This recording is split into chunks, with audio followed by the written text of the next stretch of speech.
আজি আমি কালাকান বনাইছো আপোনালোকে চাই থাকক ৰেচিপিটো কেনেকৈ আমি কালাকান বনাইছো কালাকান বনাইছে আমাৰ বাইদেৱে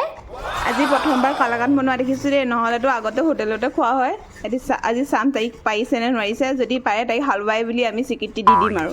বাইদেউ অকলে অকলে ভাত খাই এতিয়া পেটটো গেঠালা কৰি বহি আছে মিঠাই খাম বুলি এতিয়া এইখিনি কি কৰিবগৈ লাগিব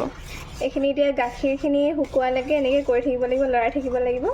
যেতিয়া গাখীৰখিনি শুকাব তেতিয়া আমি চেনি দি দিব লাগিব চেনি দিয়াৰ পিছত অলপ সময় এনেকৈ লৰাই তাৰপিছত হৈ যাব আৰু মই এতিয়া নিমকি খাই আছোঁ আপুনি আপোনালোকে আমাৰ বায়ে বনাইছিলে এতিয়া যোনজনে কালাকান বনাইছে তায়ে বনাই আছিলে তাই কি বনায় নিমকি বনাই আৰু বহুত ৰেচিপি ধুনীয়াকৈ বনায় হয় নেকি মই কৈ দিম বাৰু তাই বহুত ৰেচিপি জানে আৰু মায়েও জানে আৰু মায়েতো তাই মানে জানে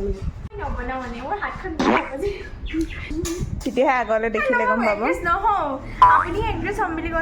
সলমান খানলৈ কোনে মেছেজ কৰিছিলে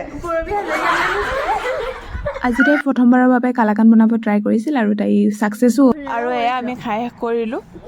টেষ্টি হৈছে ভিনেগাৰ নাছিলে কাৰণে নেমু দিলোঁ কিন্তু বহুত টেষ্টি হৈছে খাবলৈ একদম ৰিয়েল যেনেকৈ হোটেলত পায় কালাকানটো তেনেকুৱাই টেষ্টটো তেনেকুৱাই লাগিছে হালুৱাই বনিব পাৰিবা বুলি আশা থাকিল ধন্যবাদ বাই বাই